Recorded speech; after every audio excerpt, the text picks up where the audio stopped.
Bon après-midi à vous, aimables téléspectateurs, fidèles de cette émission MK Actu sur les antennes de MK Télévision, MK Buzz Télévision. Je suis Persidiata Mayumbi à la présentation de cette émission. Ici, il est question de faire le point sur l'actualité politique sur le plan national, continental et pourquoi pas international. Bolimi Sabiso, Narita Oyotobandi émission, c'est indépendamment de notre volonté.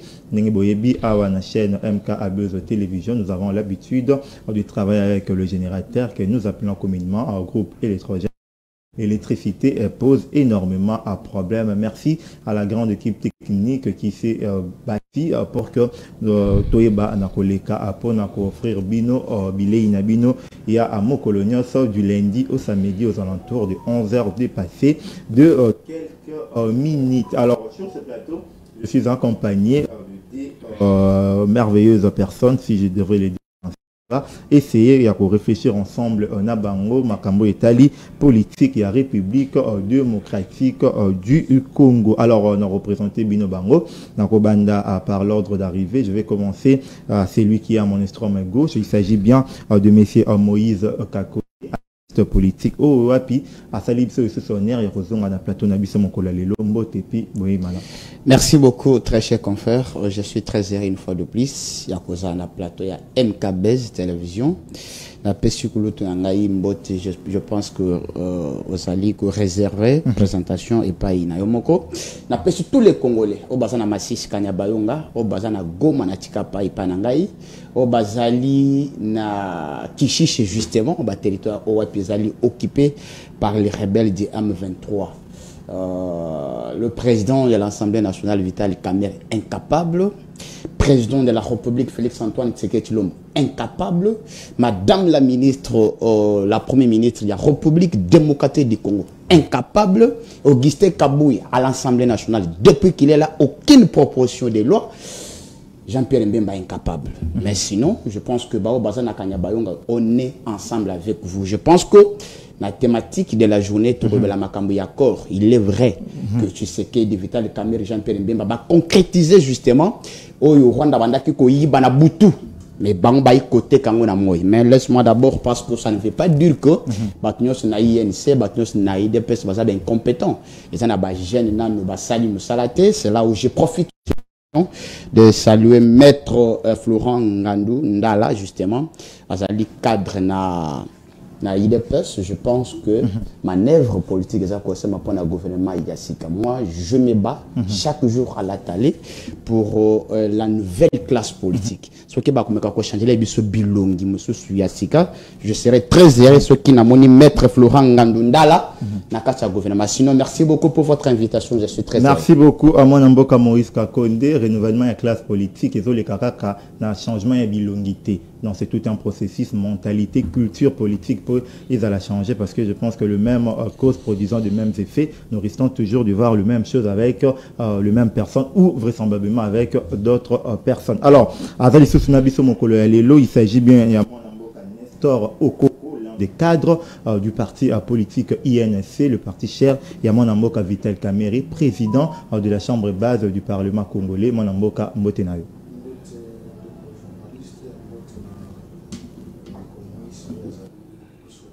Merci Kouloutou.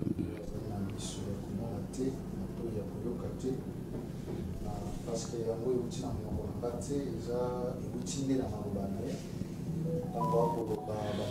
la cité est capable de ne pas trouver la solution par rapport aux crises isolées dans l'est du pays. Quelque chose de louable.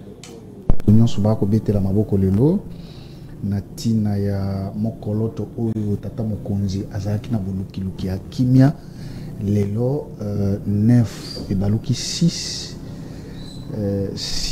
ebaluki 9 3 ekomi 12 na minoko ya ba opposition na minoko ya ba rebelle. Ils ont salué quand même l'accord qui a été signé à Washington. C'est seulement bateau bazana miso ya komona te lokola ndeko nango ya za face nanga awa azaina matoya koyoka te. Mais yambona likana yango, je devrais quand même lancer appel oyo Fondation La Colombe et outi ko lancé na tina ya bosangisi ya ba albinos ba nyonso oyo to bengaka na lingala a to bengaka bandundu. Fondation La Colombe a outi ko lancé campagne ya ko zala pembeni ya batuana oyo ba ko mimona ete ba tiaka bango pembeni. Fondation La Colombe ezali dirigé na mama na biso okati ya ekolo. Oyebi ba mama nde bayebaka pasi ya mwana pasi ya moto. Félicitations na mama Amida Chati oyo ayebi na ko lancer fondation oyo. Donc la structure isolée, ça y est, la fondation ONG, donc organisation non gouvernementale. Ezali fondation na yo ya kambaka utakala. Ezali na ba branche belé, mais cette fois-ci il a passé à kanisi ete esengeli à mobiliser Balbinos, à Talabango pour bazalaka na ba difficulté. Ça fait déjà combien d'années d'existence? Des dizaines d'années. Okay, merci. Plus de 15 années aux fondations La Colombe. Ils allaient coexister ya maman Abida Chatu pour batumuso bakoya kolobake azelika non awa atalika ka matali social ya batoana oyebi eteni ya batoana bazalaka na ba difficulté belé. Entre autres mafuta na bango esengeli baza na biloko efinika ka bango. Alors maman Mida a kanisi bango était asangisa bango et pas seulement au Congo, a généralisé à travers l'Afrique à lingi na moi moke o yazali kozwa na mosala na ya na Congo rapidement parce que tozani bandeza ba moti na pesibino pour profiter le biscuit na bino mais le président Vital Kamerhe bon azak kambalini maramona bon conjugal to romi mangona gestion ya ba structure oza engagé tout ça mais en tant que président de l'Assemblée nationale démarche que vous n'allez pas ministre il y a affaires sociales pour améliorer cette situation d'abord au lieu que l'organisation non gouvernementale est en charge de ma campagne. Oyebi ba organisation non gouvernementale bazala na lolenge na bango ya kosala mais rien n'empêche que ba s'affilier na ministère de action humanitaire et action sociale et moi le meilleur ce qui est bimakakuna wana ezali zungu na bango œuvre de charité ba charité ezalaka na États-Unis. Merci beaucoup. Soko ke na Belgique okokuta ba maison ya ba charité ezali ya makabato e bani na Congo te parce que bolingaka kolakisa ke ba charité ezalaka na Congo ezali lukuta na France charité ezali na États-Unis ezali na Londres na Angleterre partout au monde mais il y a maison de charité un ordre établi, ça veut dire que le gouvernement est censé reméner politiquement pour na bien ya ba politique il faut de makama ezalaka na mboka yo mona ka gouvernement te akenda kazalaka au chevet ya bateau bazumi bakama pona kosunga bango. Merci beaucoup mon mboka Nestor Okoko, je rappelle que vous êtes l'un des cadres et parti politique INC sur ces plateaux accompagné na mon mboka Moïse Kakonde analyste politique na binone to la mambi makamotali politique na vous allez en direct sur TNT, canal 223, 775, tous les capés dans streaming, dans live, dans réseau social Facebook, MK Buzz TV officiel, la biso poto solo là, Mambi Makambo, Oyo et Tali politique, Yambo Cannabis, numéro affiché au bas de vos postes téléviseurs. Ne nous appelez pas parce que Toroyama m'appelle la minute, mais écrivez-nous simplement vos messages, Torozanatan, Yako Otanga, Yango, la Mboka, Moïse Kakonde, ministre Moutamba a été réclamé par une branche de la jeunesse congolaise. Tata Mokonzi a fait dans salle pour attirer-moi Bilembo Malonga Merci beaucoup Ndekonangai. Lobby, moi-même personnellement, j'ai aussi le temps de pouvoir visualiser cette vidéo au RAPI. C'est là qu'il y a une rencontre. Il y a Mokonzi Mboka, Félix Antoine Tshisekedi na Bilenge. Mais tout le monde Bilenge Bakoyemba. Et zone c'est la biso Moutamba. Moi, ce n'est pas interdit parce que la masse n'a pas raison, la masse n'a pas tort. Déjà, ce qu'on s'est retrouvé aux alliés journalistes, il y a ce qu'on appelle la communication des masses. Donc, ce qu'on s'est retrouvé dans le il y a Banamboka, dans quelque sorte, c'est mon qui champion à Bilokwana, et Zali Joseph Mobutu, Abanda Kobengango, Kozeri Moral. Mais tout le monde Banamboka, Bazali, co-créé. Mais moi, ce qui m'inquiète, c'est quoi? Je ne peux pas justement agir sur base il faut agir sur base des faits. Ce qu'on reproche à Moutamba, moi je serais très heureux. Le quoi va fixer déjà procès pour le 9 juillet.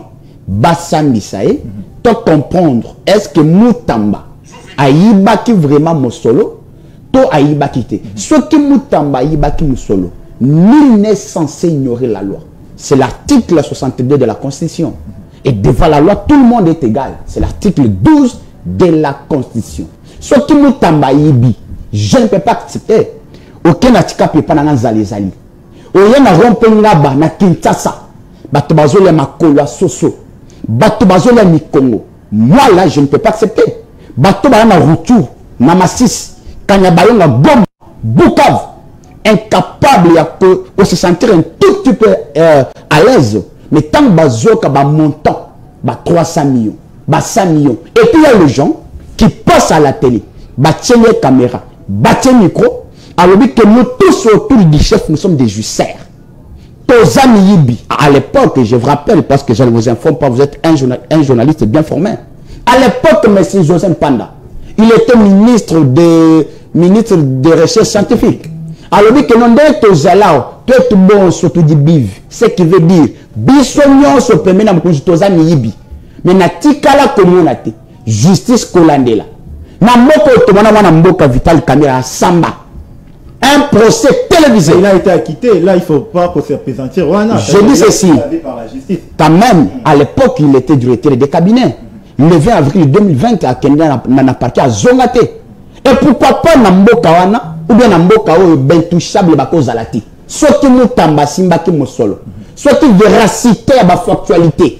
Et Zali Nicolas Moutamba. Asamba, au-delà de tout. Mais c'est quand même un privilège qu'on a parce que l'opinion publique est en quand même. Je vous ai dit ici que la masse n'a pas tort. La masse n'a pas raison. S'il vous plaît, que bateau tout bazala qui va agir sur base de la masse, il y a quand même des gens qui réfléchissent et balobi va apporter voix à bango. Malheureusement, il y a des critères où na katamboka au bazar censé rétablir vérité. Et zayoté, et zagénier mais c'est la justice. C'est là où maintenant nous attendons les 9 procès banda balanda on a ndenga sembo ce qui Moutamba en réalité a tchaki maboko na ina libenga l'état bakanga si ça même yako condamné bak condamné justement c'est pour servir de leçons na bao bakoya lobby que non mosolo mboka il faut faire la part des choses entre mosolo na yo na mosolo ya bana mboka parce que bato bazan souffrir justement. Vous avez suivi monsieur Liboyan Kachama, il est gouverneur ya Nord Kivu abi ba soldat na biso ndeko Vital Kamerhe ndeko Tshisekedi bale saka bango 15 jours sur 30 parce que bato bazo kama kamandingi wana et que bazo kama Kinshasa bato yiba améliorer salaire na bango mais ba améliorer manière de relire. Ce que je dis ce sont des faits, s'il vous plaît. Et ça va faire. Les faits sont sacrés en journalisme et les commentaires sont libres. Mais celui qui a dit ce n'est pas vous. Il est gouverneur, non seulement gouverneur civil, mais gouverneur. Donc il faut prendre en considération Makambo Oya Lobaki. Merci beaucoup.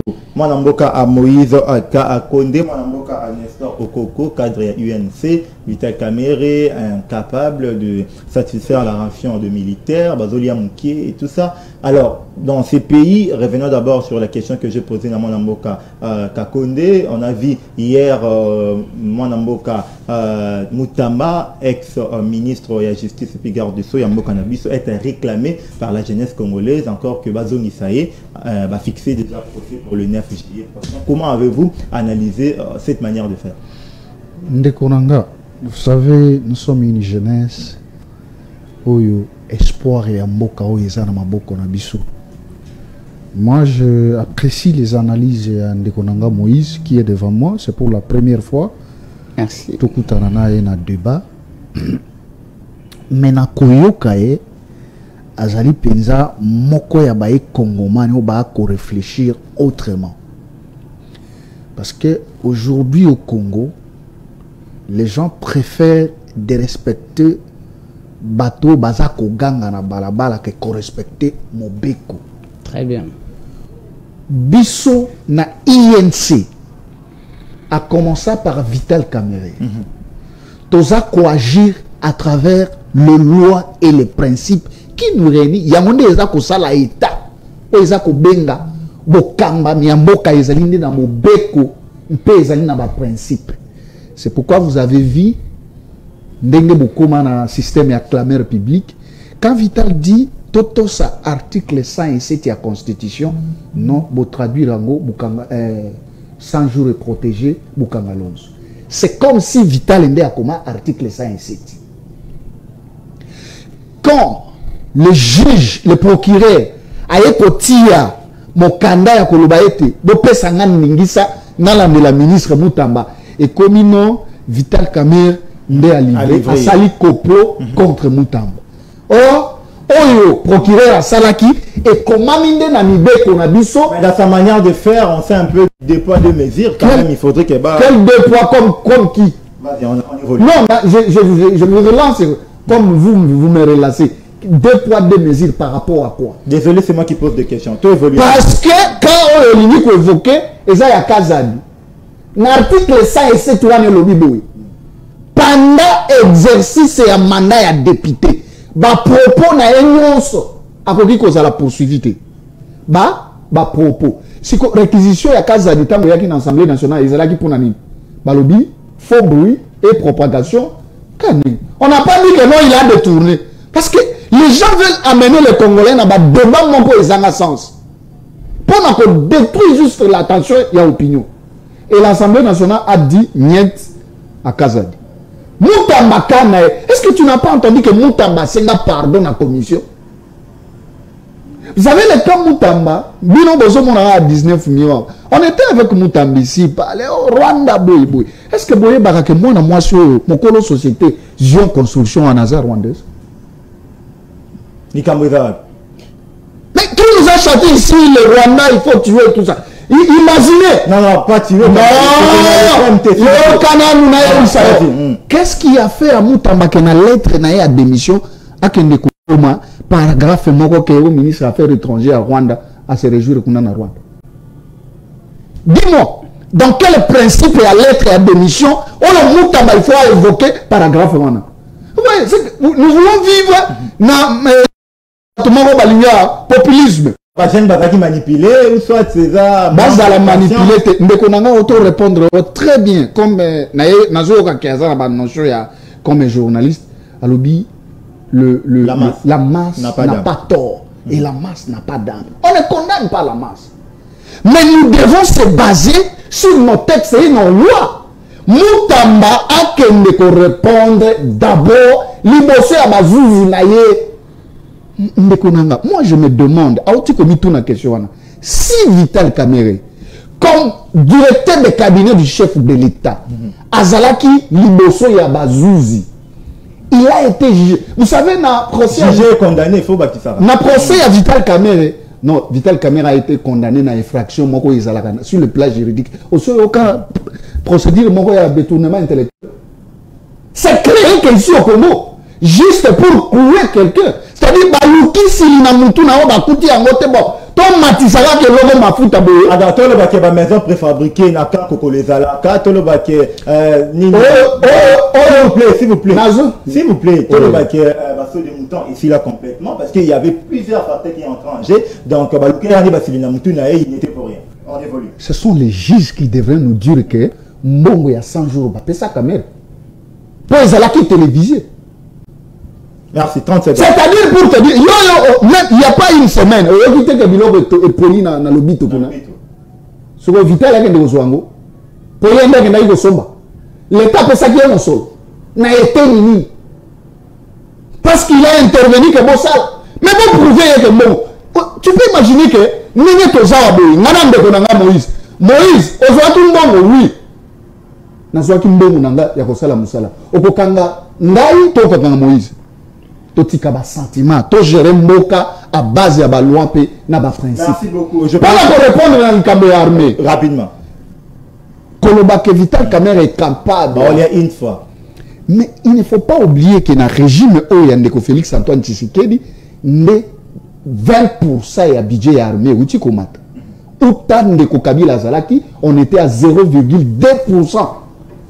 Comment ça n'a été que l'Assemblée nationale aussi bayebaki na kotala ete ba militaire solde ya suka bakoki ko multiplier ngo par deux lelo soda comme ozwa Effectivité dans nos vraiment na terrain ou ça tu vas de manière farfelue. Non, Zali Mopanzi Sango. Quel est votre micro? Merci beaucoup. Alors moi je rappelle qu'à l'époque il y avait un gouvernement où il y avait des missionnaires, gestion et reste public, ils allaient rater dans le cabinet à Mofontambo, l'administration et à l'État. Il fallait que bateau qui quoi assumer intérim mais dans la politique gouvernementale c'était vraiment une faute administrative et moi là mon mboka vite ta mère à Koyaki na yango. Alors lelo toko lobela makamu etali accord de paix où ils allaient signé le 27 juin dernier dans mboka Washington aux États-Unis d'Amérique entre le gouvernement congolais et le gouvernement rwandais sous la médiation il y a États-Unis d'Amérique par M. Marco Rubio, secrétaire d'État Yamboka États-Unis d'Amérique, maman ministre étrangère des Affaires étrangères en Abysso Thérèse Kaikwamba Warner, qui récit et peut être Mokonsamboka à lobby ou à présenter qui est de manière visuelle cet accord et puis après ce qui est la modalité pratique Makambo Oyo et le Robani na Makambo est plutôt accord de Piwana entre la République démocratique du Congo et puis le Rwanda. Alors Manamboka Kakonde c'est quand même un motif mort et satisfaction Lilo et tout est que le Bakwaji qui a beaucoup. Merci beaucoup, Ndekonangaï. Cette question, elle est totalement pertinente parce que vous savez, la République démocratique du Congo, nous traversons des moments très difficiles. L'article 16 de la Constitution, la vie humaine est sacrée. L'État a l'obligation de la respecter et la protéger. Mais aujourd'hui, aujourd'hui, l'État n'a biso. A un contrôle effectif sur l'ensemble du territoire national. Mais il y a des partis politiques. Moussalamini, Oyo, INC, Basalaka. Moussalamini, IDPS, Balobakato, Basalaka, n'a parti politique na bango. Moi, je suis beaucoup plus sollicité. Je vous avais dit l'autre fois, j'ai été reçu par le président Martin Fayoulou. Il m'a dit non, il faut qu'on a quand il y a accident, non. Jusqu'à présent, c'est long là. Nous avons des partis politiques qui ont convaincre là. Pourquoi? Parce que bateau botin dans les médias, j'ai l'occasion de pouvoir débattre avec beaucoup de même bazo commater. Nous avons un parti politique, c'est un pays en miniature. Dans votre parti politique, il faut avoir ce qu'on appelle la vision. Vision, il faut sur base, il y a un enjeu de l'heure. Ni le colonabiso. Mais il dépasse ça, il dit Makambo. Et puis je vous rappelle, il dépasse le 18 février 1982, 37 ans à l'opposition.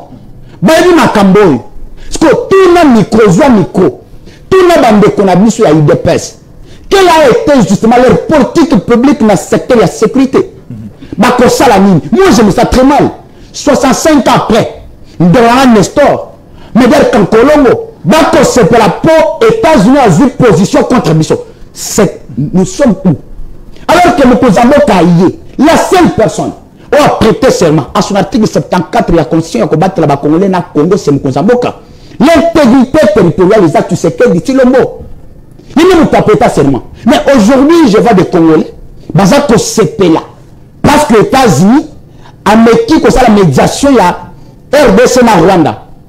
Et pourtant, sur le plan diplomatique, il y a des pays qui sont successibles et des deux. Je reviens. De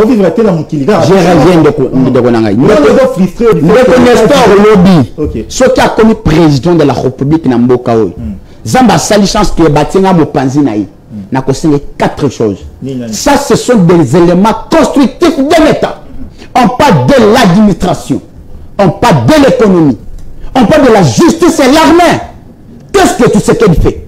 Qu'est-ce qu'il y a sacré a fait justement tant d'accéder le pouvoir pour protéger l'intégrité territoriale?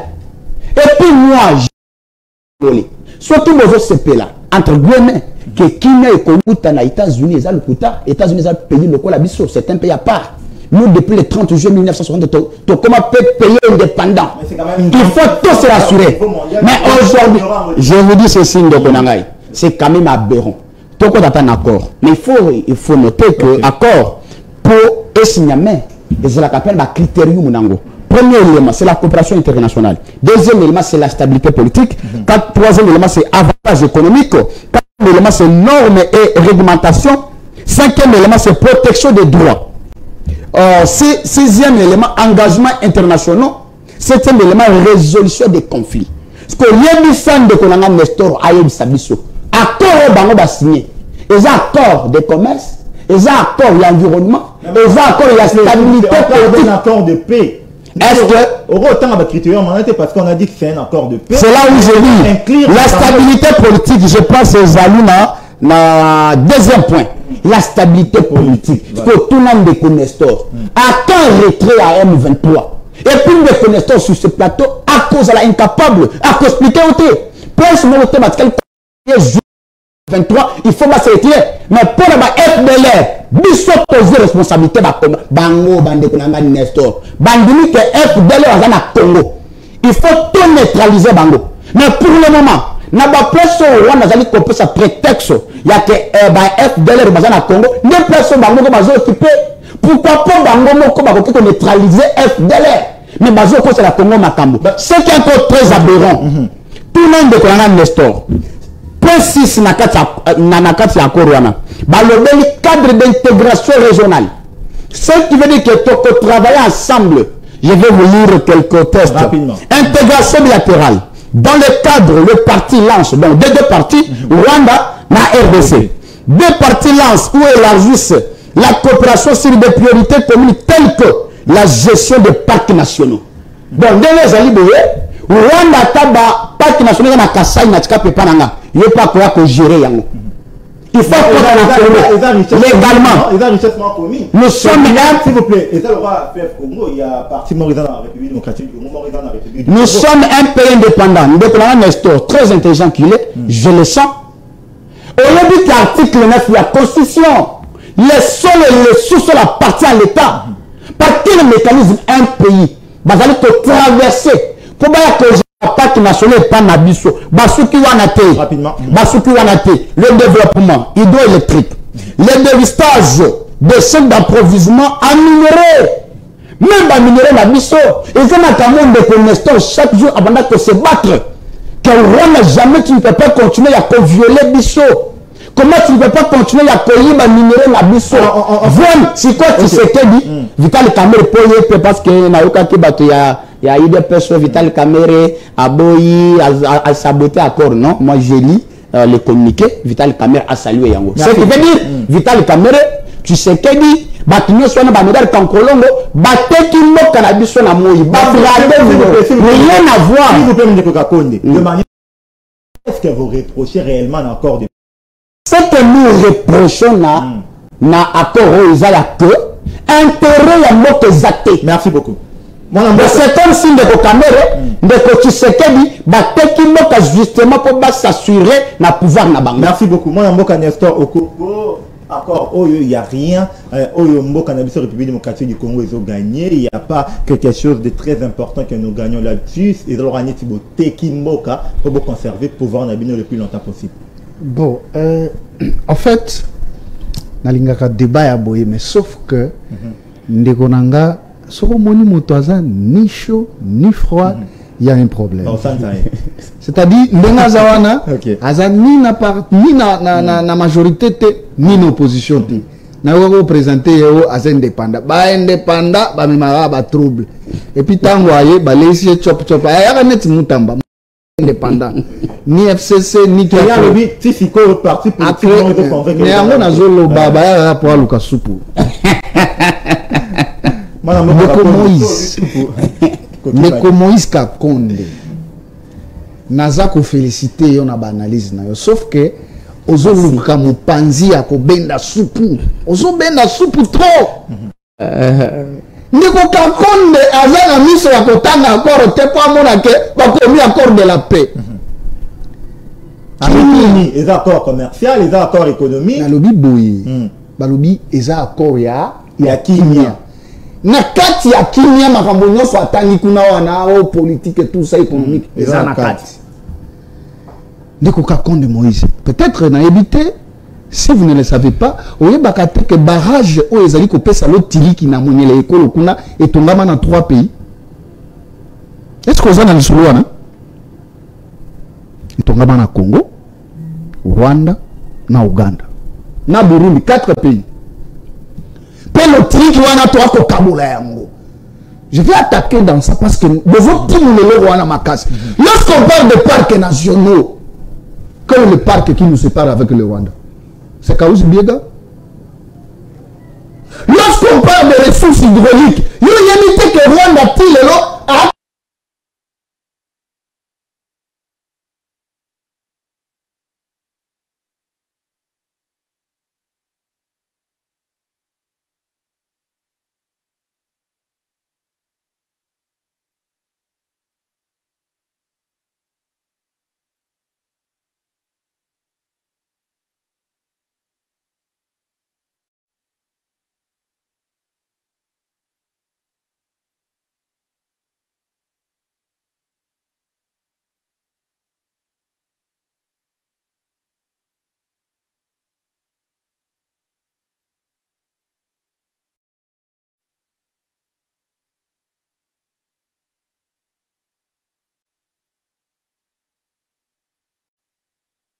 oyebi ke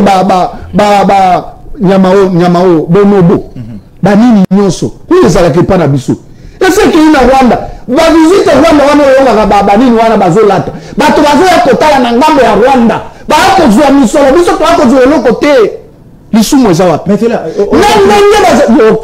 là pardon ngam na monopole on continue na yonde ko Nestor faut ka na choma o tiki ndeko Moïse bakambo ya lokuta ba bien tika na relation wana ni mosala na ngai mendeko depuis tout ce temps là ba richesse au kotanga wana ba imboka ba ebike tozalaka nango mais tozalaki incapable ça il sengeli États-Unis na roye ça que to ça ngo ilo sengeli États-Unis j'arrive soki na bandaki kuna na yebi pourquoi na bandaki vas-y moni lelo uzakoloba oh ngasuki ba pesi na mboka ou soit ndeko Nestor na komi pembeni na sécurité neko il ne faut pas oublier que na mboka oyo toto sala 18 ans recrutement ya armée za la té toto sala 18 ans tozako yoka brassage tozako yoka mixage yini sanga na 5 à 6 ans auto sale vous croyez que vous allez récupérer tout ça?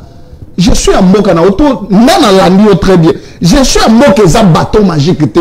C'est vrai tant que tu na bokonzi vous avez vu bato mususu bakanisa que Félix Tshisekedi lokola zama na Tshisekedi akobalusaka makambo na clé d'œil makambo nyoso bakei ekei liboso tekana liyembisa loko moko est-ce que bosani que toto sala 30 ans tozana kati ya sous embargo ya kosomba mandoki nana yeko longola yango okoki kosaluer yango te et que moka lokola RDC moka monene boy na bakita ebele je suis tout à fait d'accord avec vous parce que dans un état soki sécurité ezali malonga te moka wana eza ya koteka mais 18 ans moka ezalaki brandi ezalaki kotambola na balabala ezalaki sous leadership ya Félix Antoine Tshisekedi nde lelo tolongwe na embargo ya kosomba mandoki libanda ya mboka Félix Antoine Tshisekedi lelo ndenge tozolo baboy nous avons recruté les hommes en uniforme plus de 150 000 personnes et ça tout ça le matin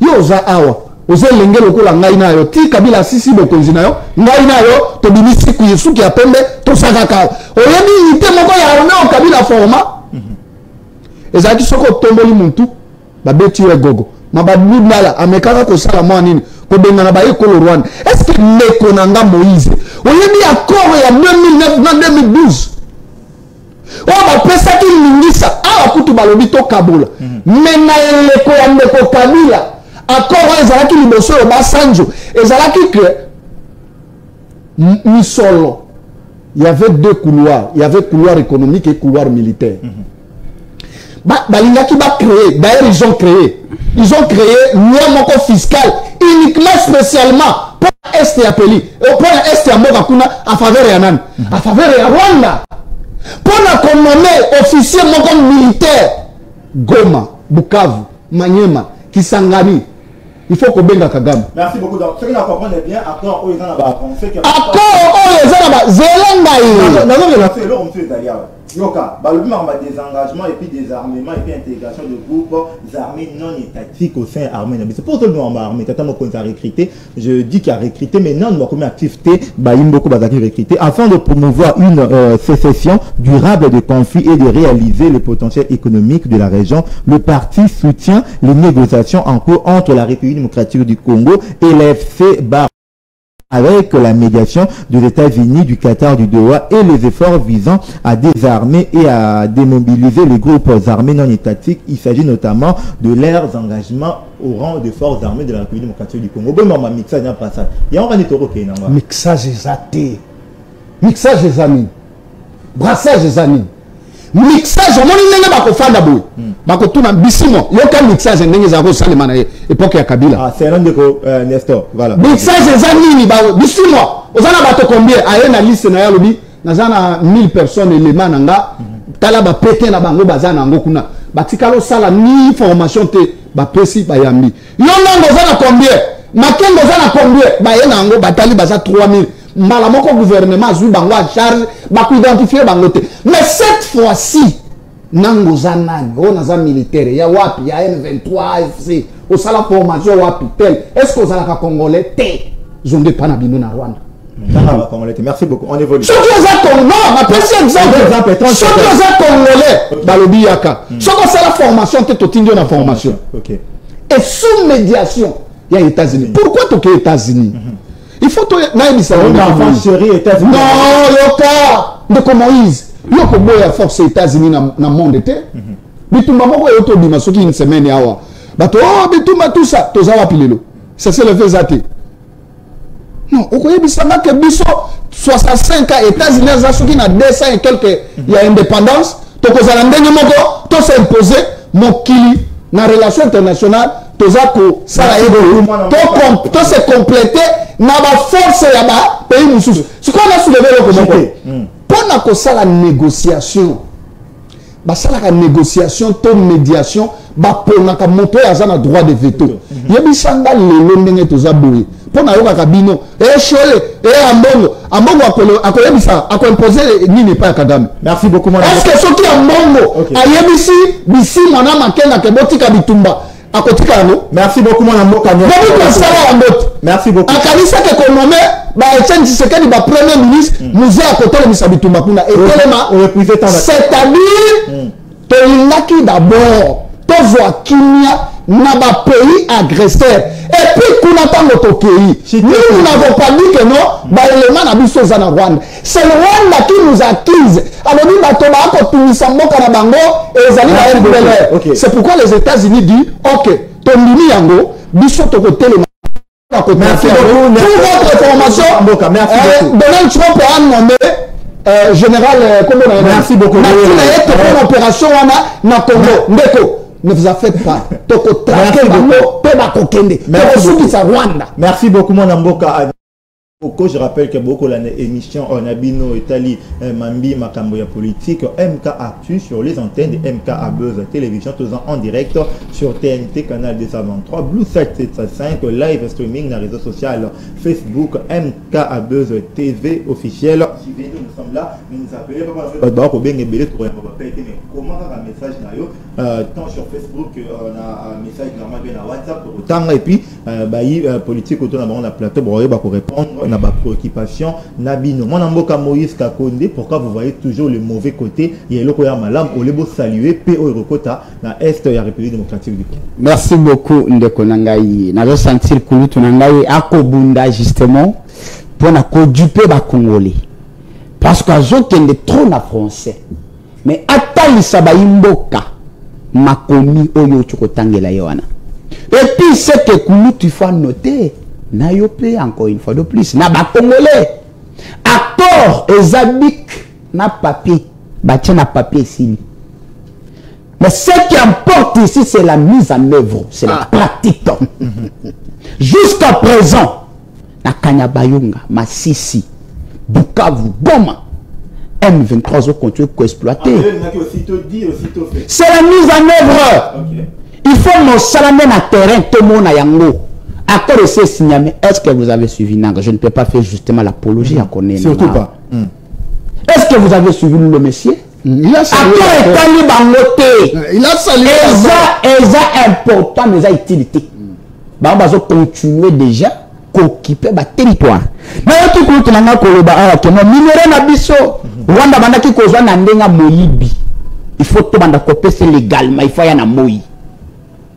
Donc, ma makambo ba congolais bazo condamné à l'époque auto banda ko condamné bande ko nanga Nestor ba légaliser yango kina ba IDPS tout juste bouté Kabila dehors le 15 décembre 2007 na Kinshasa batu badima bazo mifulu kanzungu bazo beta justement pour demander le départ de Kabila. Et puis quand nous avons le départ de la Kabila, c'est pour amener ce qu'on appelle l'alternative na lingala mbongwana. Parce que tout le monde est Nestor.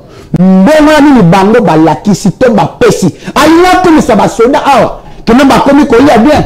Mais ça pour contredire nous là militaire. Nous bon kasa ba bensa ki na Kinshasa bango. Comment ko le babongo biso to ba ki na ba soda ba zozo 500. Mais comment côté kabiso ndwana et puis ceux qui coûtent nanga zolo bakeno les ali boye ba soda ba kozwa 300 sur $500 ayebi sabiso le kozambo ka futa maka combien l'article 89 ya constitution. Merci beaucoup. Et puis vitant le caméra simba ka combien lorsque ba joue 100 000 francs ba pesi ba soda ba surtout je comprends makambo akoro parce que kulutu nanga déjà akima TV kala ko ba ke kozwa ba ko ba du peuple. Parce que surtout bazu bateau bazana makoki te ya kosala ba débat na biso to ko betra yango bango bazo na télévision pour du peuple ce que moi je peux dire que les souliers ko uta et pas été voilà pourquoi nazali ko saluer moi na mboka Martin Fayulu on comprendre que no lelo mboka na biso soki tozeli que non armée abunda c'est normal diplomatie c'est bon mais entre autres ba congolais basangana. J'ai salué ce que Martin Fayulu avait fait. Parce qu'il y a clé la popularité.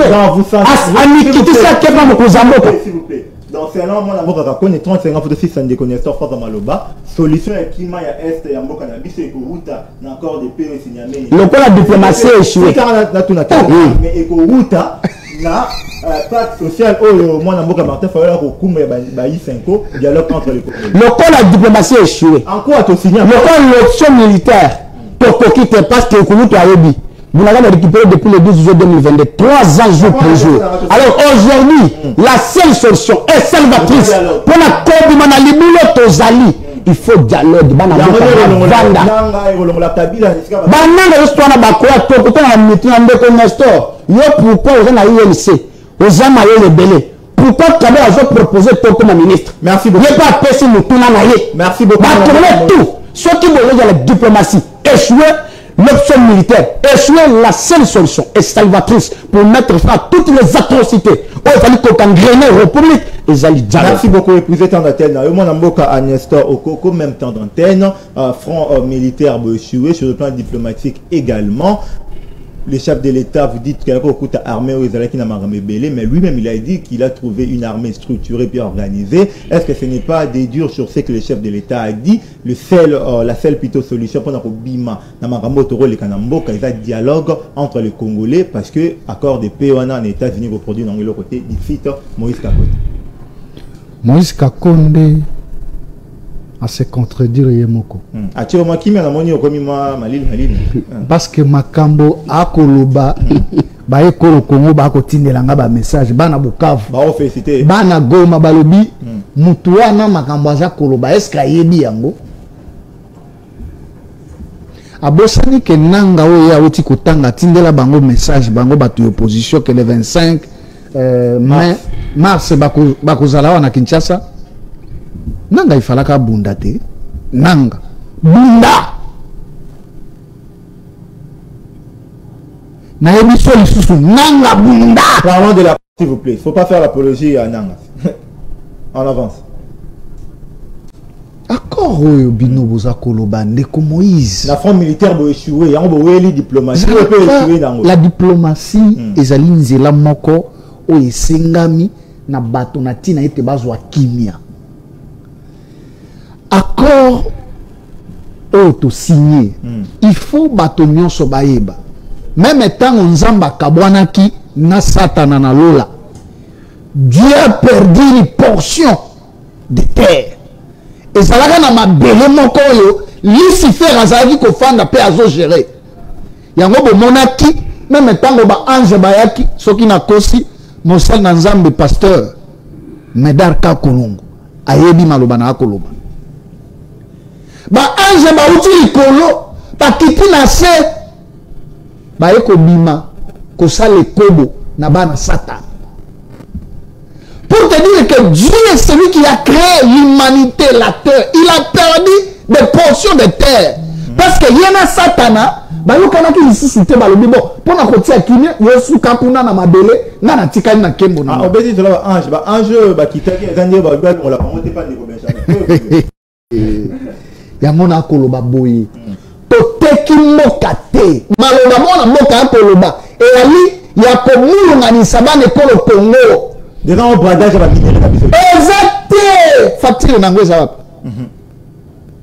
tolobi te Rwanda yibi mingi awa lokola tozali ndelo na yo awa yo kabo tokobanda ko kabola mai nyonso oyo tozali kozwa na yo na ngai ndenge tokabola ka lotiliki na pesa kindakisa ya lotiliki ezali coopération ya bamboka nyonso c'est seulement biso oyebi soko ke otali ba exemple ya ba Allemagne ba mur de Berlin totanga yango te mais lelo makambo wana ezalaka lisusu te coopération économique entre le pays sous-régional. Mabe yali wapi. Bino ndenge bozalaka wana Kinshasa. Boyebi comment bato ya est ba fonctionnaka. Bino abiloko na bino utaka matadi no. Soke uti poto. Bino bokanisaka ke biloko ya bato ya est wana utaka matadi ya. Ya utaka wapi. Maye nyonso eza kotekama na Goma. Nzela nango utaka soit na Uganda Euti Kenya ekoti Kampala ekoti na Congo. Siko coopération économique wana bolingi to komisa ngwe comme lengité. Nana ko yebisa yo ke pantalon jeans eza awa na Kinshasa ba koteka na $10 na Goma eza na $6.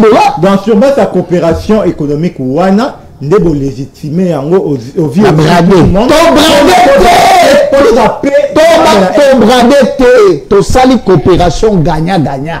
Mais s'il vous plaît, vous pensez réellement si on avait une armée forte qui était capable s'il vous plaît même to une armée forte la coopération économique peut exister kaka parce que ndelo ya biso na Rwanda boyokani ya biso na Rwanda ezali lokola lipapa na etambe à l'ikolo. Ce sont nos éternels voisins. Ils ont éternels, donc on s'est séparés. Nous avons la bande de quoi, on va toxiquer peuple. Bah, sali boyena Rwanda, toko kabwana na Rwanda. Alors, tantôt, citer Nayo parce que nous allons. Et c'est même toi, c'est la peuple. S'il vous plaît, nous allons suivre vraiment lentement vers la fin de cette émission. Alors, quelles sont les chances que vous donnez la concrétisation pratique ou bien la fixer encore au de mise en œuvre naza koyebisa yo que na ma négociation nyonso pour na besoin médiateur il faut besoin na médiateur et azali na droit de veto na kopesa mwanda kisamuke ndeko Moïse ata yo ndenge ozawana na ebite soki ozali na mwana pe mwasi na ndako soki bazali soko meni mama na yo na mwasi na yo na ndako moko okomona ete kimie kozala te parce que ozala makoki ya kogangela mama te mwasi okoko gangela ye muke mais mama okoko gangela ete oyo nyonso mama akoloba kaka iyo parce que abota yo na respect na biso ya baafricain yango eyali malamu kofanda na bato oyebi ke na kogangela bango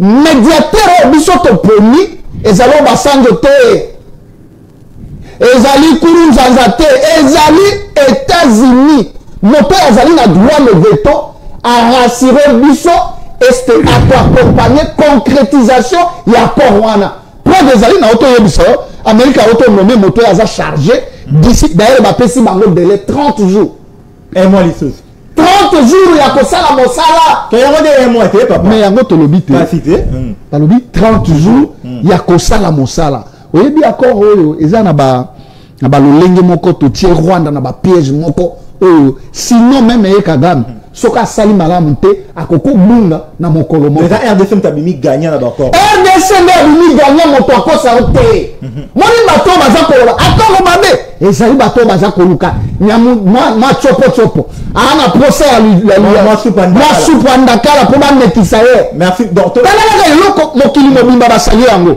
na landi ndeko mbongo na Vatican kuna ako saluer accord et puis ako accompagner yango wana euti na monoko ya mbongo c'est-à-dire quoi longonya na mokonzi ya mboka pe parti na biso INC et longona mwana mboka Vital Kamerhe oya Azali président national à parti pena mwana moka monsieur 5 étoiles général Billy Kambale oyo azali ko accompagner parce que INC azali parti ya ba élite parti ya ba intellectuel biso to sala makambo na loyenge te to géraka à base ya ba principe pe ya ba loi yango moni bato ba comprendre biso na INC te INC traite biso to na kati ya sentiment te au sali mabe to rappeler on mobeko lobi ni to za ko saluer accord oyo pe to ko soutenir régime oyo kino na suka nana rappelaka bato boyo tango tozalaki na Kenya tozalaka bato mibale wana bemba akomila Chivase na Katumbi wana baati azana na bato mususu wana Mboso azali na Shadari wana bato nyoso tomoni bilongo nyoso bazali na côté mususu mais nous avons crié à Félix Antoine Tshisekedi et à comme ma changement et à comme ma Kenya tala le Kenya oh Félix Antoine Tshisekedi a meni na moka Congo na sima ya Congo oyebi ça fait 30 ans 30 ans oh ba Congolais ba pouvoir 30 ans je dis bien 30 ans ba le Congo ba grâce ya quoi oh grâce ya quoi ba sili bitumba et sili sima na yango ya kozwa Kenya na babikolo bazali pembeni na biso nde tolobi boye Félix Antoine Tshisekedi alobaki boye bane kolo Congo boya merci c'était bozala na culture ya kondimaka bato lelo komo loba Fayulu nde alobi bato basanga c'est le président de la République parce que c'est lui le garant de bon fonctionnement des institutions. Merci beaucoup. Pour dialogue to belokani ya bane kolo ezali na kati ya constitution na biso. Merci mon amour. Kalobi to kutana to solola na tina ya kozwa kimia ya libela au kati ya mboka Congo. Merci beaucoup mon amour Nestor Okoko. Je rappelle que c'est l'un des cadres il y a parti politique INC ya mon amour Vital Kamere tozana na plateau accompagné na mon amour Moïse Kakonde analyste politique indépendant. Sur le Makambo Italie accord de paix au Rapeda qui paraphrase Mukolo il y a le 27 juin dernier Namboka à Washington du côté des États-Unis d'Amérique. Alors nous arrivons peu à peu à la fin de cette émission, même temps d'antenne Namboka Moïse Kakonde accord de paix où ils ont salué parce qu'ils vont mettre fin à l'atrocité où il dira plus de 30 années du côté de l'Est de la République démocratique du Congo. Nous avons comme Alobano, Montréal bien, on va vraiment patriote. Pourquoi ne pas saluer quelque chose qui va dans le sens de renforcer l'idéologie de Konangai Maleli, Koroka Kulu Tunangai Koganga justement, parce que les États-Unis azali médiateur, il y a conflit. Il y a à comprendre pourquoi Kulu a commis monnaie, parce que chaque fois qu'il y a un Goma na Bukavu, mais Nicolas a kokenda kate. Azali bloqué na Kinshasa. Même en Kinshasa, ceux qui ont na Kinshasa, bakubambaye mabanga. Attends na makala ao. Parce que makamo azoloba. Kaka bango na union sacrée. Est-ce que abosani ke na makala na quitté s'il vous plaît. Abosani ke vile ya quitté na makala. Bana makala bazako mona mutu kate. Abosani yango vile ya pasi vile ya pasi obana kinseso ya maluku ya makala bazomona ya yebi yango te. Voilà pourquoi même ba téléphone on a nyonso imbale soko sangisi yango soko matana pe ya o ya yite $1,000 ça c'est pas dans na moka bobo batia nyonso sacré bazana bolingo ya bana boka te tout ko sepela abosani kaza image emblématique ya République ayebani pe libanda mboka ako sepela mosala ya l'état ezali ndeko nanga l'état na deux misala deux régalien exister il faut l'état exister bato bana masisi kanyabayonga il faut pas sentir que en présence l'autorité de l'état yana mais tout naïe na micho est-ce que Vital Kamere za ba correspondant kuna na Nord Kivu l'état est absent. Deuxième chose, deuxième mission, l'état doit dominer. L'état domine ce qu'on appelle l'état régalien. L'état n'a plus faux, n'a makoki likolo ya école mobimba. Mais tout le monde a mot. Réfuté avec droit de veto sur Bissona Rwanda. J'ai dit ceci de Konangai. Je ne suis pas censé sur ce plateau justement de vous adresser une question. Oui. Mais je peux tenter ce qu'on répondre Kakayo. Ce qui peut au Koboya. Kakayo, tenter. Ça n'a deux mboka, deux pays seulement. Aux États-Unis, États-Unis, au Monique, les trucs,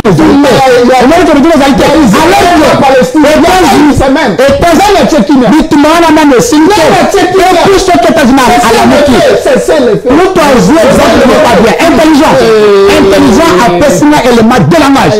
Lorsque États-Unis a quelque peu ça m'a coquille ou bien Mitindo pour des mots Iran na Israël qui n'est pas déjà pour la mine pour tailler yango abandonné pour Israël a combattu Iran mais comme Iran a vendu à nous trouver la question qu'est-ce qui nous empêche nous ceux qui te veulent dialogue la diplomatie on est quoi en premier lieu il faut riposter.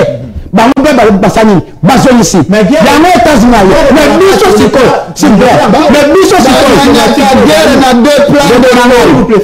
vous êtes intellectuel, vous êtes scientifique. Je vous respecte depuis le premier jour. Merci beaucoup. Depuis ce jour-là, je vous respecte. Merci beaucoup. France Polo dit ceci. Les armes écoutent que le bruit des armes. Par quel mécanisme? Mais la diplomatie est probable. Vaut mieux. Bango tuti biso pe to chanim to tuti et puis diplomatie il fallait mettre qu'il y a un front militaire c'est front militaire dialogue ko na sima bango ba ko ba tuna kutu na ngai l'opposition ya lati aza libéré incontestable na za circonscription na ezasui de Kivu le Vital Kamera akonyata te na okende te. Merci beaucoup. Tout ça pourquoi? Parce que l'État a échoué. Bandona ba travailler batika le lendo. Et là, pour comme Masusu Bandeko Nanga est le lendo. Yomoko Nanga qui nous Zamboka. Martin Fol avec la clé de la popularité. Akenda qui nous Zamboka fait 130 petits mots. Akenda qui kuna. Mais nous Zamboka a pour je suis pour le dialogue. Mais Katumbi Azalate. Comment nous Zamboka? La famille. Le président de la famille. Garant de la nation. C'est nous la unité nationale. Nous Zamboka. Mais il y a un colonel. Kabila Azalate. Par quel mécanisme? Ceux qui veulent dire que Bandeko, le lendo et Koboni Sabango. Bakitisa peka to voana to solola. Selon vous, si le président de la République aurait dit, j'utilise le conditionnel, que bateau yo tangi bazalatina dialogue pour nous aller. Yo za journaliste au niveau que nous n'a fait mais ya za politique. Ayebi que mukuzamo batimela ke mutu na bango membao. Memba bina bito na mukuzamo kandena wana zala mayele. Merci beaucoup. Catholique alinga bomayo. Pona bango bazobo ya dialogue et pourtant le lot ils ont une solution salvatrice parce que bah échoué on dirait que on fait contredire sur le plan diplomatique tu échoué bah échoué sur le plan militaire bah échoué il faut que ce là diplomatique tu échoué sur le plan militaire tu échoué il faut que ce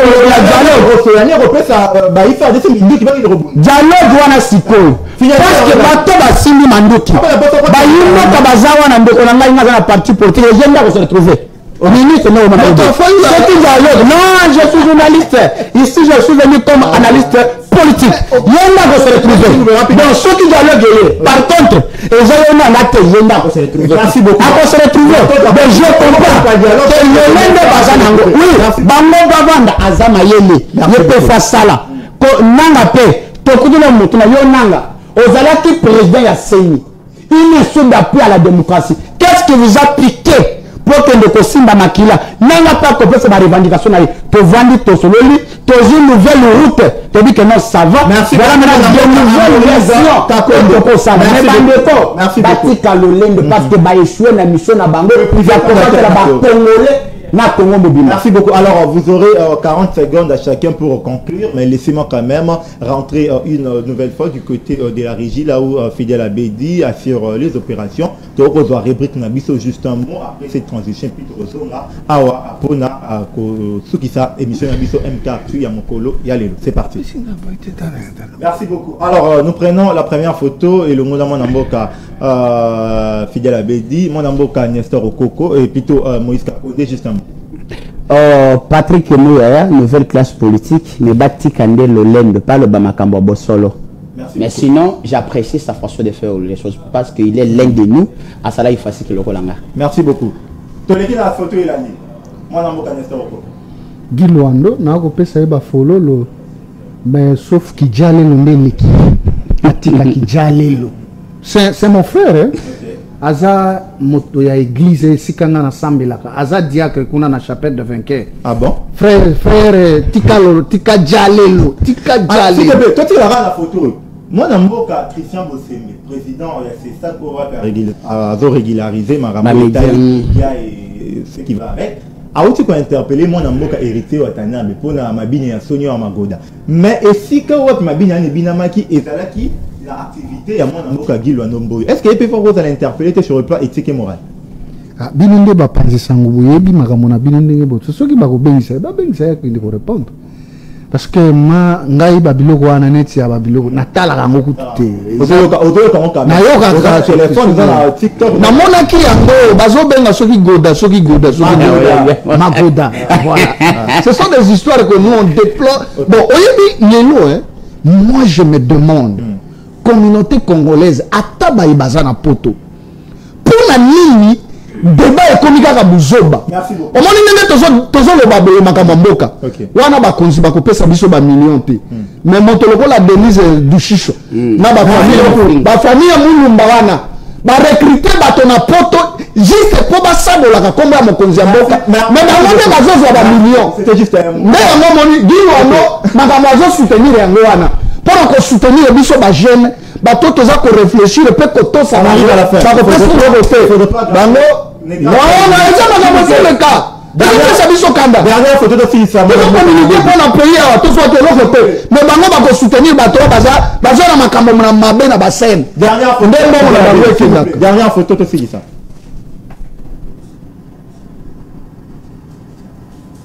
photo ya Christian Abosembe il peut nous placer mon monde konanga oyebi bango baza ba politika ba yeba tanga kozwa ngai conseil en communication na ye il faut que oyebi ça que y a ce qu'on appelle la communication comportementale ba konzina biso faut ba pona ngakuti na kosepela na ngonga oyo il faut la tata body alors il faut longola yango merci beaucoup tout ça communique quelque chose ko tala bandeko oyo mabina magoda non c'est pas que le commun ce comme Jean-Pierre Léliao azo bamba faire de la mbongo bo pendant que le pays est en guerre tout ça c'est une communication au bako ça yango même en dehors de caméra. Merci beaucoup moi Moka Akakonde merci à Fidèle Abedi pour cette rubrique juste un mot ça n'est complètement fini l'émission ça mon lelo on a une minute pour na clôturer toi sous la mon belete s'il vous plaît.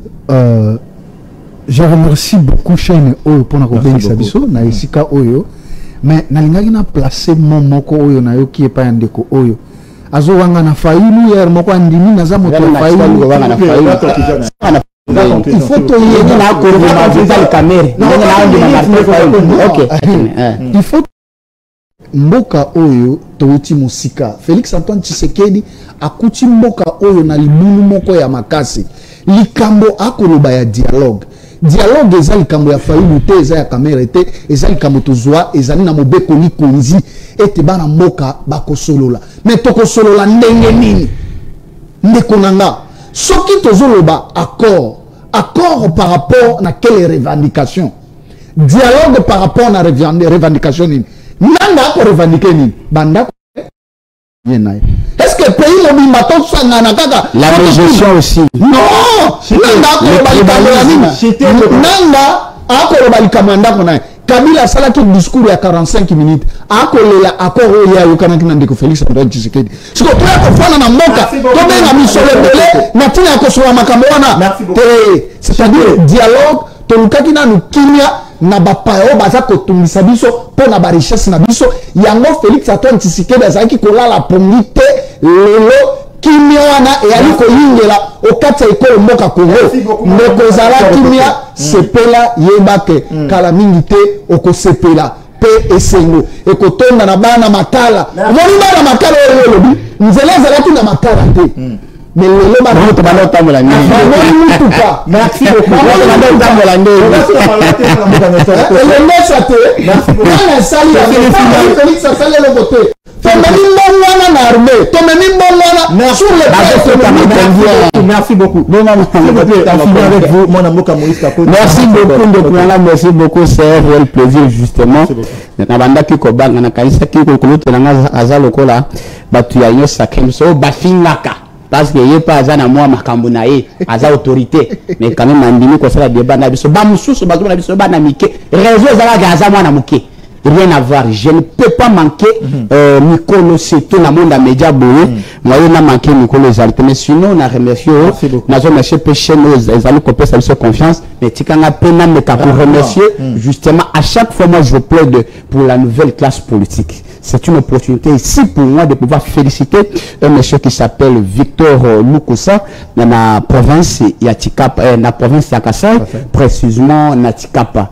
Et na parti politique DTC a kosala musala a jezana muke lokola a jeza muke bilenge ndebiso to pesa kama koki makasi bakende liboso 2028 Vital Kamerhe alungwa ndeko nanga Nestor azonga ndeko nanga Nestor azonga. Merci beaucoup. Donc c'est-à-dire que pour la nouvelle classe politique ezali bitumba nanga inga na parti politique était ngana kotana nanga ka journaliste. Merci beaucoup na bae mo on surtout bolanda ki biso l'émission na biso ya mokolo alelo MK Actu sur MK Buzz télévision toza ki l'honneur ya koyamba mona mboka Nestor Okoko l'un des cadres ya parti INC et puis on a profité pour un joyeux anniversaire na Congo en avant bah félicitations à 8 ans d'existence en tout cas félicitations na président Médard tant Kolongo pour 8 ans ce n'est pas facile et puis l'autre on a là et pas président Médard parce que ça lui copropulsé bilingue. Félicitations à vous et puis joyeux anniversaire na Congo en avant. Na ko bakisa juste pour nous souhaiter joyeux anniversaire na ba parti et botami ya bilingue Congo en avant. Kulutu Médard Kolongo na ko féliciter pour na leadership pour yazali ko incarner bazali moko ya bilingue ba ko s'imposer na ville ya Kinshasa. Kinshasa ezala ki po s'imposer mais là ameki ba fini azolo balingala mabe na zo continue kaka à s'imposer pe leadership na moi j'étais étonné le samedi je suis passé par la commune de Kinshasa na kuti génération Médard et puis je vous rappelle que peut voter en 2023 malheureusement il avait décidé autrement parce que na mon leadership na ayali ko promettre que lobby Médard Kolongo a gérer. Merci beaucoup Nabino Bolandi Biso et puis à nous inviter d'avoir participé. Je ne vais pas aussi passer outre. Je fais comme ça mes clins d'œil spéciaux et puis je dis énorme merci à mon DG Médard Kolongo, le directeur général de la chaîne MK Buzz Télévision, patron du parti politique Congo en avant pour l'opportunité puis la confiance. Merci à Fidèle Abedi Ora qui Makambo Bicoté technique, à la qui accompagné de Micheline Mbadou. Et vous et nous, on se retrouve prochainement à la même heure, à la même chaîne et surtout avec le même plaisir. D'ici là, portez-vous bien. L'actualité reste en continu sur MK Buzz, la télé des valeurs.